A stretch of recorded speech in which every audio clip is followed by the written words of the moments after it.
नमस्कार दोस्तों, मेरा नाम है विमल सिंह। बालाजी स्टडी अड्डा में आप सभी का स्वागत। इससे पहले वाले वीडियो में मैंने आपको बताया था, जो न्यूज 18 है उसकी तरफ से जो खबर देखने को मिली थी कि जो बिहार शिक्षक ऑलरेडी हैं और जो नवनियुक्त शिक्षक हैं उनके लिए जो समय बदलाव है वो देखने को मिला है। परंतु वहां पर जो न्यूज है उसमें 9 बजे की टाइमिंग लिखी थी, वो 9 बजे की टाइमिंग वहां पर सही नहीं है। कुछ लोगों ने उसको लेकर कमेंट भी किया था, पर फाइनली अब टाइम टेबल ही आपका जारी हो गया है, जिसमें हम बात करेंगे कि कौन से टाइम पीरियड में कौन सी घंटी लगेगी, कब छुट्टी होगी और बाकी चीजें क्या कुछ इसमें बताया गया है कि किस किस पर ये टाइम टेबल आपका अप्लाई होगा।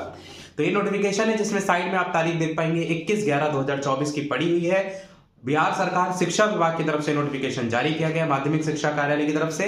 विषय इसका है सभी सरकारी विद्यालयों हेतु मॉडल टाइम टेबल, जिसमें बताया गया है विभागीय आदेश संख्या 1242 दिनांक 26/6/2024 द्वारा राज्य के सभी विद्यालयों, जिसमें प्राथमिक की भी बात की गई है, मध्य की बात की गई है, माध्यमिक, उच्च माध्यमिक, संस्कृत विद्यालय, मदरसा विद्यालय सहित के लिए समयावधि निर्धारित किया गया था। उसमें आंशिक संशोधन किया गया है, जो कि 1/12/2024 यानी 1 दिसंबर से आपका राज्य के सभी प्राथमिक, मध्य माध्यमिक, उच्च माध्यमिक, संस्कृत विद्यालय, मदरसा विद्यालय सहित मॉडल टाइम टेबल निम्न रूप से निर्धारित किया जाता है। अब यहाँ पर प्राथमिक, मध्य माध्यमिक, उच्च माध्यमिक विद्यालयों की जो समय सारणी एक लिस्ट के तौर पर दी गई है, जिसमें 9:30 बजे से विद्यालय शुरू होने का समय यहाँ पर है। न्यूज 18 में जो एक स्क्रीनशॉट आपको मैंने दिखाया था उसमें 9 लिखा था, 9 वाला वो गलत है। ये जो समय सारणी है ये फाइनली है, क्योंकि 9:30 बजे से आपका विद्यालय स्टार्ट होगा।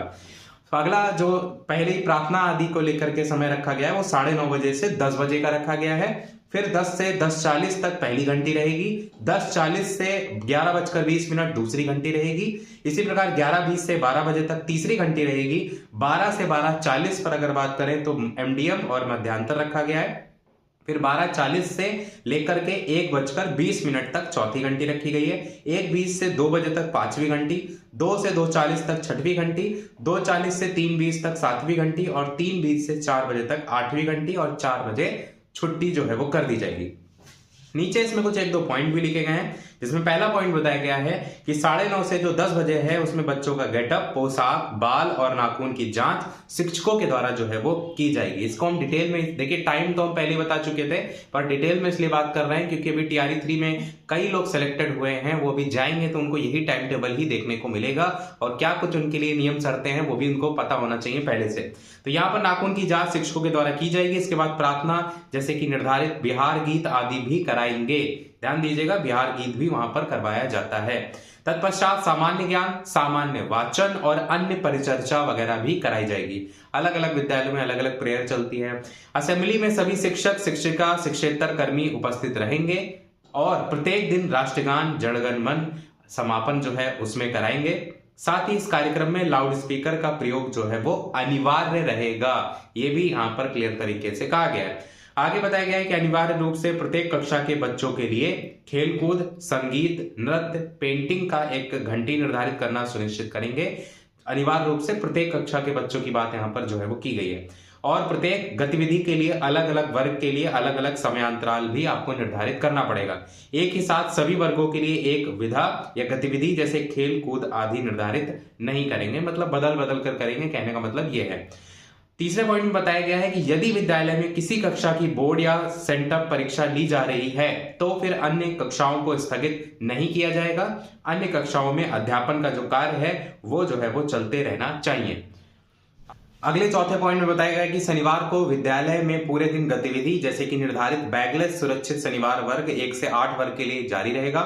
मध्यांतर तक माध्यमिक, उच्च माध्यमिक विद्यालयों में अध्यापन जो कार्य है वो होगा और भोजन अवकाश मध्यांतर के बाद बाल संसद सभा, खेल कूद, सृजनात्मक गतिविधि, अभिभावक के साथ बैठक महीने में एक शनिवार को होगी, आयोजित जो है वो की जाएगी। जिस माह में 5वां शनिवार आएगा उस शनिवार को सांस्कृतिक कार्यक्रम का आयोजन करते हुए पिछले सभी शनिवार में बच्चों के द्वारा जो निर्मित सामग्री हैं, गतिविधियां हैं, उनका प्रदर्शन किया जाएगा और समीक्षा करते हुए शिक्षकों के द्वारा आकलन मूल्यांकन जो है वो किया जाएगा। तो ये शनिवार को यहाँ पर एक विशेष गतिविधि के तौर पर इसमें जोड़ा गया। 5वें पॉइंट में बताया गया है कि संस्कृत बोर्ड के अंतर्गत विद्यालय तथा राजकीय उर्दू विद्यालय में भी इस मॉडल टाइम टेबल का पालन किया जाएगा। सभी 6ठे पॉइंट में है कि सभी वर्ग शिक्षक कक्षा में अपेक्षाकृत जो कमजोर बच्चे हैं उनको आगे की पंक्तियों में अनिवार्य रूप से बैठाएंगे। यदि कमजोर बच्चे नहीं हैं तभी अन्य बच्चे आगे की पंक्ति में बैठेंगे। सामान्य जो विद्यालय है उनके प्रत्येक वर्ग सेक्शन में छात्र और छात्राएं एक साथ बैठेंगी और छात्र छात्राओं के लिए अलग अलग वर्ग या सेक्शन का संचालन नहीं किया जाएगा। 7वें पॉइंट में बताया गया कि शिक्षक की उपलब्धता के आधार पर प्रधानाध्यापक रूटीन बनाना सुनिश्चित करेंगे और निर्धारित जो पाठ्यक्रम है उसे पूरा कराने की जिम्मेदारी प्रधानाध्यापक की ही होगी। 8वें पॉइंट में बताया गया कि प्रत्येक दिन छात्र छात्राओं को गृह कार्य देना और अगले दिन उसकी जांच करना प्रत्येक शिक्षक का दायित्व होगा।